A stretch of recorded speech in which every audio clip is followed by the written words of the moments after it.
আজকের এডুকেশন সিস্টেমের মা যাবা। আমার ইচ্ছা করতেছে এমবিএ বিল্ডিং থেকে লাভ দিয়ে আমি পড়ে যাই। কি হয়েছে? কোনো প্রবলেম? কি প্রবলেমটা কি? প্রবলেম থাকে বল। প্রবলেম এডুকেশন মানে শিক্ষা। সেই ছোটবেলা থেকে শুনতেছি লেখাপড়া করে যে গাড়ি ঘোড়া চড়ে সে, লেখাপড়া করে যে গাড়ি ঘোড়া চড়ে সে। এখন আমার কি মনে হচ্ছে জানিস? লেখাপড়া করে যে গাড়ি চাপা পড়ে সে, লেখাপড়া করে যে গাড়ি চাপা পড়ে সে। লেখাপড়া এই পর্যায়ে আমার মনে হচ্ছে গাড়ি ঘোড়ায় চড়ে আজকে আমার পাবনা মেন্টাল হসপিটাল যেতে হবে। যে শিক্ষা মানুষের প্রবলেম সলভ করে, সে শিক্ষা আজকে আমাদের সবচেয়ে বড় প্রবলেম। পৃথিবীতে আসার পরপরই শুনলাম আব্বা মা আগে ঠিক করে রাখছে আমি নাকি ডাক্তার হবো। রক্ত দেখলে যে ছেলে অজ্ঞান হয়ে যায় সেই ছেলে হবে ডাক্তার। ওয়াও চমৎকার। আব্বা আমার ডিমের বেলা কথা। ছোটবেলায় বাচ্চা লাথি মেরে আব্বা মতো পড়তাম। মানুষ ছিলাম 9 কেজি আর আমার ব্যাগের ওজন ছিল 36 কেজি। সাবজেক্ট ছিল 13টা আর আমার বই ছিল 39টা। মাঝে মাঝে নিজেই কনফিউজ হয়ে যায়। তখন তারা আমাকে মানুষ ভাবতো না গাধা ভাবতো। মানুষ ভাবতো তার গাধা হওয়ার প্রশিক্ষণ দিত না। কিছুদিন পর তাদের আবার নতুন আবদার, আর যাই করো বাবা এসএসসিতে কিন্তু তোমাকে সোনা পেতেই হবে। সোনা না পেলে কিন্তু চাকরির বাজার আর বিয়ে বাজারে তোমার কোনো মূল্য নাই। সবাই বললো আমার ভবিষ্যৎ নাকি সোনার মতো উজ্জ্বল হয়ে যাবে। ওকে ফাইন, সোনার ছেলের মতো আমি তাদের সোনা এনে দিলাম, তাতেও তারা সন্তুষ্ট না। এখন তাদের এইচএসসিতেও সোনা চাই, সেটাও এনে দিলাম, তাতেও তারা সন্তুষ্ট না।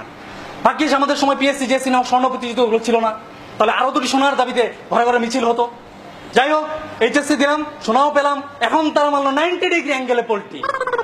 আজকাল এইচএসসি রেজাল্টে কিছু হয়? তোমাকে ভালো কোথাও এডমিশন নিতে হবে, তোমাকে বুয়েটে চান্স পেতে হবে, তোমাকে মেডিকেলে চান্স পেতে হবে, তোমাকে ঢাকা বিশ্ববিদ্যালয়ে চান্স পেতে হবে, হেনা তেনা কত কি। এগুলোতে চান্স না পেলে নাকি আমাকে কারণ বাজারে সবজি বিক্রি করতে হবে। মাঝে মাঝে মনে হয় ওটাই বুঝে আমার জন্য বেটার। এবার গেলাম ইউনিভার্সিটিতে অ্যাডমিশন টেস্ট দিতে। সময় 1 ঘন্টা।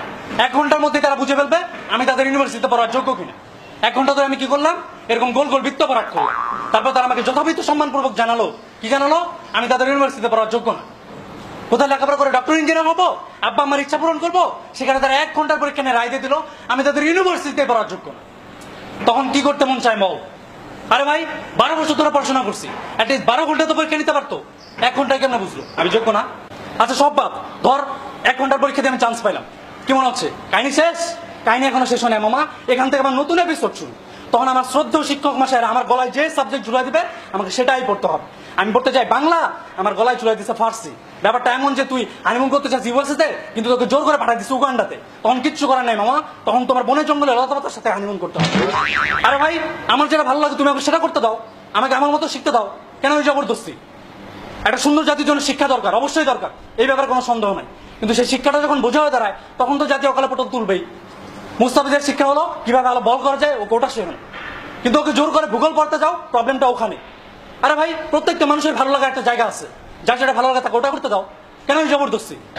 এরপর শুধু ক্লাসের অ্যাসাইনমেন্ট। এটা বোর সাথে ঝগড়া হয়েছে, ক্লাসে এসে অ্যাসাইনমেন্ট দিয়ে দিচ্ছে।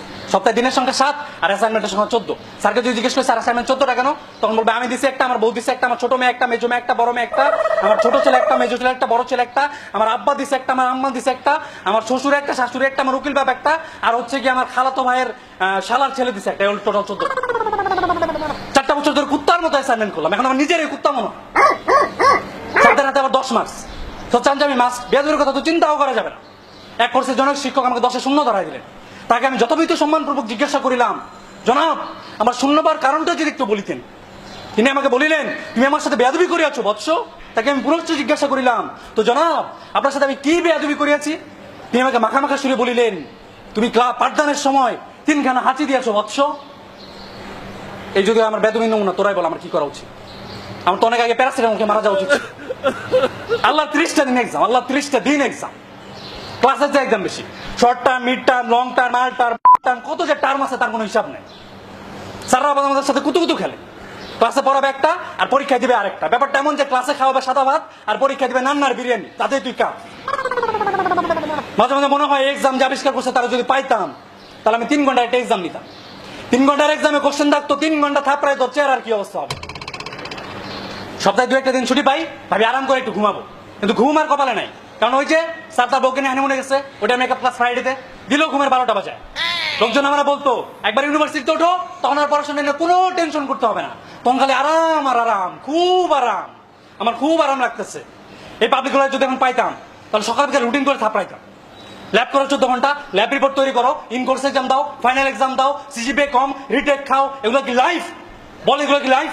এগুলো আমার লাইফ। ভাবছিলাম ভার্সিটি লাইফে একটা প্রেম করবো, গার্লফ্রেন্ড কিনে ফুচকা খাবো, কিন্তু সেটা আর কপালে নাই। কারণ ওই যে ভার্সিটি উঠার পর থেকে ফুচকার প্লেটেও ল্যাব, অ্যাসাইনমেন্ট, সিজিপিএ এগুলো দেখি। আমার নিজের সিজিপিএর যে অবস্থা, প্রতিদিন আমারই ফুচকা বিক্রি শুরু করে দিতে হয়। তখন আর গার্লফ্রেন্ডকে ফুচকা খাওয়াতে পারবো না, তখন অন্যের গার্লফ্রেন্ডকে ফুচকা খাওয়াতে হবে, দুধের স্বাদ ঘোলে মেটানো আর কি। ছোটবেলায় স্বপ্ন দেখতাম জন আব্রাহাম হবো, কিন্তু হয়ে গেলাম হিরো আলম। কারণ ওই যে ছোটবেলায় আব্বা মা বস্তা বস্তা বই কাঁধে ঝুলাই দিছে, তাই আজকে আমার উচ্চতার শারীরিক গঠন এই অবস্থা। মেয়েরা আমাকে বাটু বান্টি বলে ডাকে, আর সবাই বলে কানা আঙ্কেল। কারণ ওই যে পড়তে পড়তে চোখ দুটো তন্দ হয়ে গেছে, মাঝে মাঝে মনে হয় জীবনটা পুরো গুলিস্তানের লেগুনা হয়ে গেছে, যে যে দেখতে পারতেছে ঝুলতেছে। লেখাপড়া শেষ, এবার মাথায় নতুন ধান্দা, জব খোঁজো। এই সোনার হরিণ না পেলে সমাজে তোমার কোনো মূল্য নাই বাচ্চা, সবার কাছে তুমি আগাছা। মেয়ের বাবাকে পটানোর জন্য হলে তোমার অবশ্যই একটা গভর্নমেন্ট জব চাই, তখন ভুড়ি মোটা পাচা মোটা টাকলা কালাচানের মূল্য কোটি টাকা। এবার আসি আমাদের দেশে আজীব জব সেক্টরে।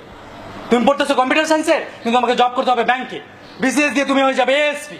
তাহলে এতদিন কেন হার্ডওয়্যার সফটওয়্যার নিয়ে মাতামাতি করলা? আরে ভাই, তুমি যদি পুলিশে হবা তাহলে তো তোমার তো ক্রাইম ক্রিমিনাল এগুলো নিয়ে স্টাডি করার কথা ছিল। This education system.